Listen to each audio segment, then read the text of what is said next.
Yo mes Drapso, aujourd'hui on se retrouve pour une toute nouvelle vidéo. Là je dirais pas qu'elle est assez spéciale parce que comme je l'avais dit avant, je vais faire un peu de tout, d'accord. Donc là ce sera pas une vidéo d'acrobatie ni de micro-trottoir challenge avec des gens. Ce sera une vidéo d'anecdotes. Pourquoi je fais une vidéo d'anecdotes? Parce que dans ma vie, j'ai eu que des galères. Mais que des galères. Pourquoi? Je sais. Vous avez vu les trucs comme ça? Pourquoi, à votre avis, j'ai eu que des galères? Ben, je sais pas. Moi-même, je sais pas pourquoi j'ai eu tout le temps des galères. Il m'arrivait que des galères dans ma vie. C'est un truc de fou.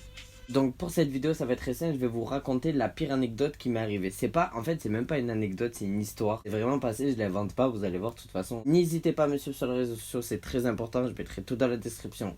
Comme d'habitude, je mettrai juste mon Instagram en tout petit, d'accord? Je vais pas parler 50 ans, ça sert à rien. Là, je vais vous mettre directement l'histoire. J'espère que ça vous plaira. Et voilà.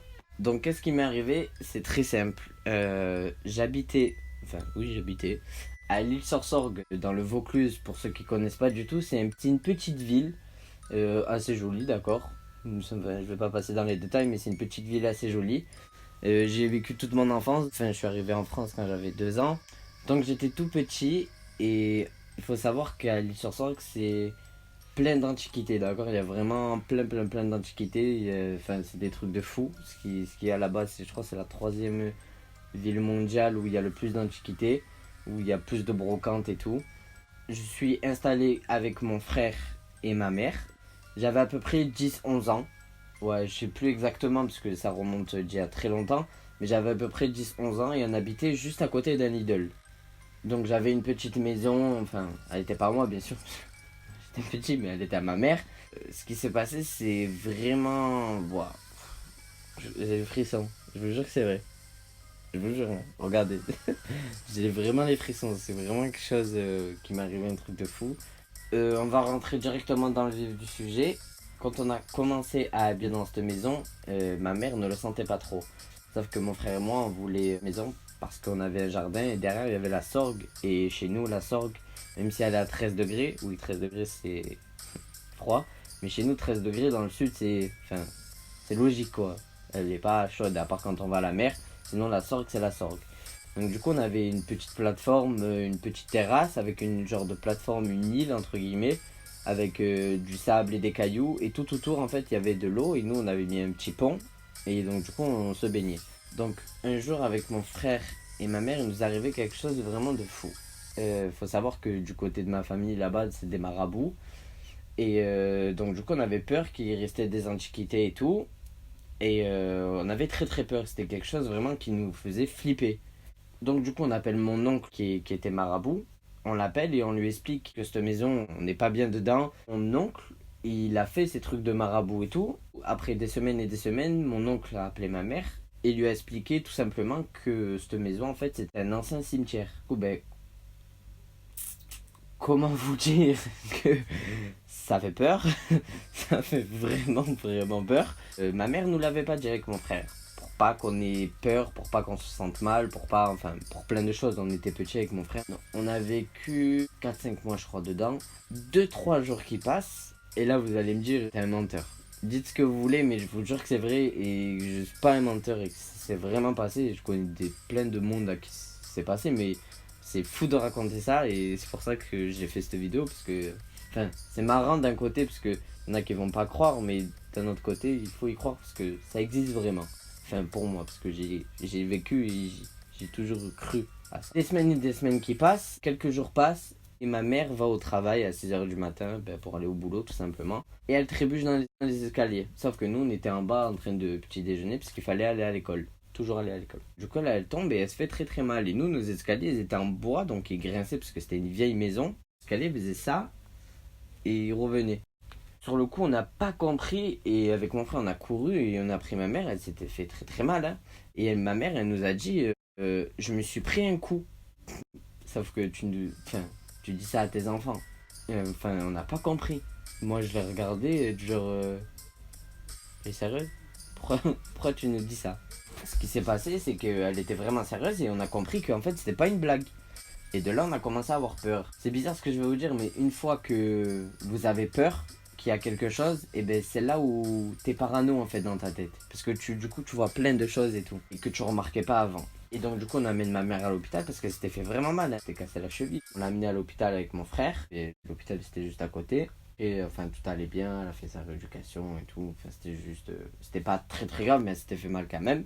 Et depuis ce jour-là, mon frère et moi, on a commencé à capter des choses qui étaient bizarres. Moi, je commençais à avoir peur. Et mon frère, il me disait, il s'en foutait, tu vois. Mais moi, j'étais plus petit, du coup, genre, j'étais pas bien, genre, j'étais paniqué, j'étais comme ça. Levé le matin, j'étais comme ça. Le soir, je me mettais bien sous ma couette et tout. Et donc, du coup, vu que j'avais peur, ben, je dormais avec ma maman. Et un jour où il était peut-être 4-5 heures du matin, mais genre, on était allongés comme ça sur le lit. Donc, on était allongés. Et ma mère, elle a commencé à se lever, genre comme ça. Elle s'est levée, elle fait comme si on fait. Vous savez, quand par exemple, ça va déjà arriver à tout le monde de faire un rêve et de faire comme si on tombait dans le vide et que d'un coup, hop, le corps il se lève. Et ben là, ça a été exactement la même chose. Ma mère, elle s'est levée et elle a fait. Et de là, je lui dis ça va, enfin, tu vas bien et tout. Et elle me dit j'ai fait un cauchemar. Le cauchemar, c'était on avait la chambre, donc si vous voulez, on avait le lit là, et la fenêtre de la maison, donc qui était à étage, était juste à gauche. Et elle m'a dit, je me suis vu me jeter. Bizarre, enfin, pourquoi faire ça, tu vois. Du coup, j'ai dit non, t'inquiète, va boire un coup. Donc elle va boire un coup et tout. Tout, elle remonte et tout va bien et tout.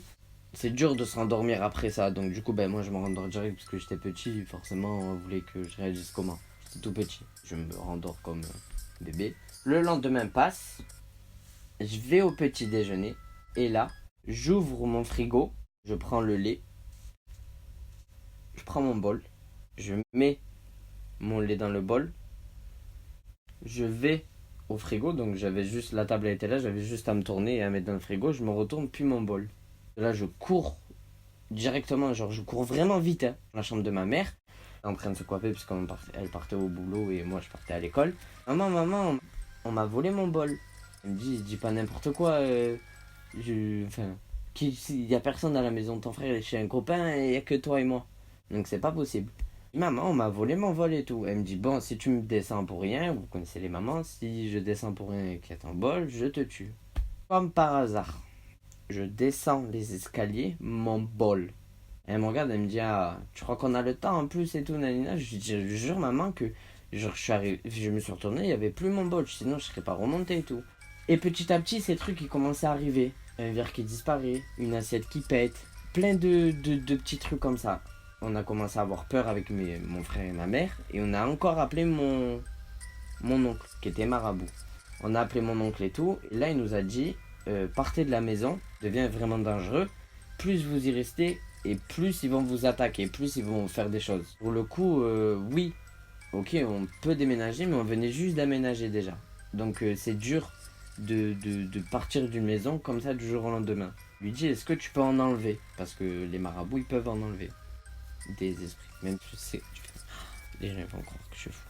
Ce qu'il nous a dit, enfin, il faut vite partir parce que c'est vraiment empesté d'esprits. Enfin, tous les antiquités qu'il y a dedans. Donc c'était un ancien cimetière. C'était vraiment un truc de fou. J'ai l'impression qu'on... Ah non, pas du tout en fait. Ma mère, elle a décidé qu'on parte à la maison. Sauf que quand on a voulu partir, il nous est arrivé des trucs, mais... Il nous est arrivé des trucs de fou. Pour de vrai. Je racontais ça en rigolant, entre guillemets, puisque maintenant, en le disant, c'est un peu drôle. Mais si ça vous arrive, je vous jure que vous rigolerez pas du tout. Si ça m'arriverait maintenant, vu que t'es grand, t'es mature et tout, c'est possible que tu comprennes que voilà et tout. Mais quand t'es tout petit et que ta mère et ton frère ils doivent t'expliquer ça, c'est très très dur. J'en ai vraiment eu peur et genre je sortais plus de chez moi pendant un bon moment. Vous voulez, je vais vous montrer un exemple de tout à l'heure dans ma terrasse d'à côté. Je prendrai une photo, je vous jure que je vous mens pas. J'ai une grande table ronde que j'ai en fer qui est, enfin que tu peux pas décoller. Donc du coup qui était dans ma cuisine. On est rentré, elle venait juste de me récupérer à l'école parce que moi j'étais j'étais en école privée. On rentre dans la maison, la table était renversée, mais renversée à l'envers. Là, prise de panique enfin, grosse prise de panique du coup. Ma mère, elle a décidé qu'on prenne un hôtel avec mon frère et moi, parce que ça devient dangereux. On ne sait pas ce qui peut arriver. Pour ceux qui croient pas à ces choses-là, croyez pas. Je vous dis la vérité, n'y croyez pas, parce que quand on n'y croit pas, ça nous arrive pas, jusqu'au jour où ça nous y arrive. Et quand on y croit, ben, du coup, il y a une sorte de parano qui se met dans ton cerveau. Hein, on est des êtres humains. Il y a un genre de parano, et donc du coup, tu vois que des choses et tout, et ça peut être très dangereux. Suite à tout ça, on est passé quelques jours dans un hôtel juste à côté de chez moi, qui s'est super bien passé et tout.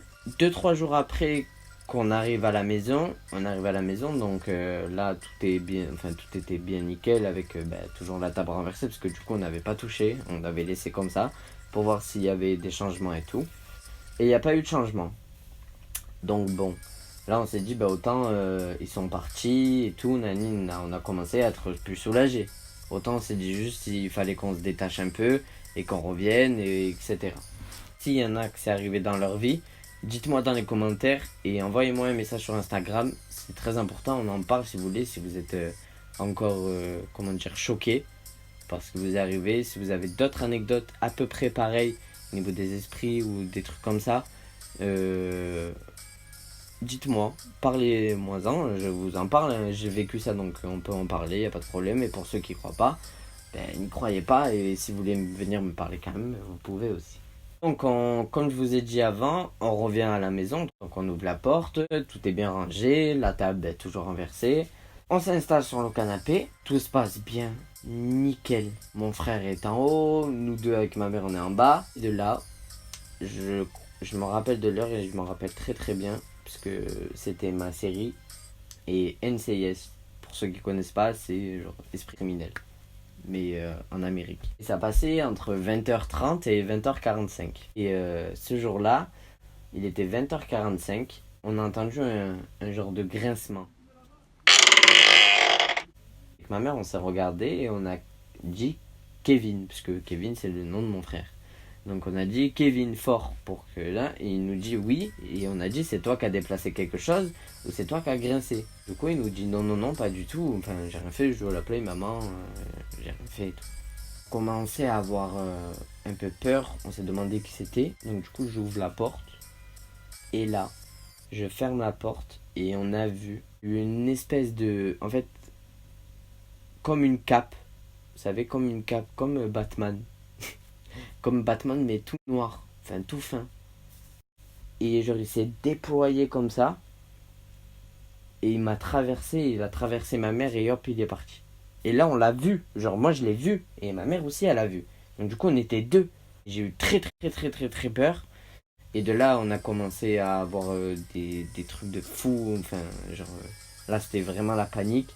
Donc, du coup, on dormait tout le temps serré avec mon frère, ma mère et moi. On appelle une amie à ma mère qui était marabout et qui lance les coquillages. Et en fait, les coquillages, si, enfin, je sais pas vous expliquer, mais s'il y en a qui se renversent et d'autres non et tout, enfin, ça veut dire quelque chose.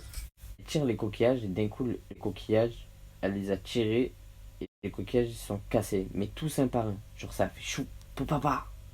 Et de là, elle a fait les gros yeux. Elle a dit il faut partir de cette maison. Et très très vite parce que ça peut aller très très mal pour vous. Et de là, on est parti. Et pendant presque un an, peut-être pas un an, mais peut-être 6 mois ou presque un an en tout cas, j'étais pas bien. À l'école, je n'y arrivais pas parce que je me concentrais que sur ça. J'avais peur la nuit dans les couloirs. Impossible que je passe dans un couloir seul.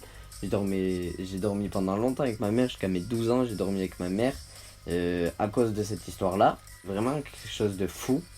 Et je suis pas le seul à qui c'est arrivé. Il y a plein de gens à qui c'est arrivé encore des trucs encore pires. Ouais, et heureusement qu'à moi, ça m'est pas arrivé encore pire parce que sinon, ça aurait été chaud. Mais en tout cas, voilà. Donc voilà, c'était ma petite histoire, anecdote, peur, enfin de peur. Oui et peur, enfin peur non, parce que c'est arrivé qu'à moi et je pense pas que ça va vous arriver à vous, je transmets pas de la truc. Mais enfin voilà, pour ceux à qui c'est arrivé, comme je l'ai dit tout à l'heure, vous pouvez m'envoyer un message et en parler, il n'y a pas de problème. Pour ceux qui n'y croient pas à mon histoire et qui pensent que c'est totalement fake, j'ai envie de vous dire, j'ai même pas envie de chercher à comprendre, pensez ce que vous voulez, vous avez le droit, vous êtes des êtres humains. Si j'ai fait cette vidéo, c'était pour vous le dire. Et c'était pas pour faire des vues, parce que dans tous les cas, je vais pas faire de vues. Donc j'espère que cette vidéo vous aura plu. Dites-moi dans les commentaires voilà, si vous avez des anecdotes à me dire. Des courtes, parce que bien sûr, si vous me faites un pavé comme ça dans les commentaires, ça va pas le faire. Si vous voulez me parler et m'envoyer des gros pavés par contre, vous pouvez m'envoyer dans les réseaux sociaux qui est juste dans la description. Ça, vous pouvez. Et on en parle, bien sûr. Si vous voulez plus de vidéos comme ça où je raconte, j'ai eu des belles histoires et des mauvaises. Si vous voulez que je vous raconte encore des petites histoires comme ça, ou si je voulais raconter des threads pour ceux qui connaissent Squeezie, enfin pour ceux qui connaissent Squeezie, non, tout le monde connaît Squeezie. Les vidéos qu'il fait, j'aime énormément, il se renseigne énormément. Si vous voulez que je fasse des vidéos comme ça aussi de temps en temps, pas tout le temps, parce que bien sûr moi ma passion ça reste les acrobaties, c'est pas les histoires hein, et tout, mais si vous voulez que je fasse de temps en temps des vidéos comme ça, dites-moi le, il n'y a pas de problème, moi j'en fais, je suis content d'en parler parce que ça me fait du bien et au moins je vous transmets quelque chose de nouveau. Il y a plein de projets qui arrivent dans ma petite tête. Même si on dirait pas, il y a plein de projets qui arrivent, j'espère que ça va vous plaire. Continuez à partager mon compte et tout.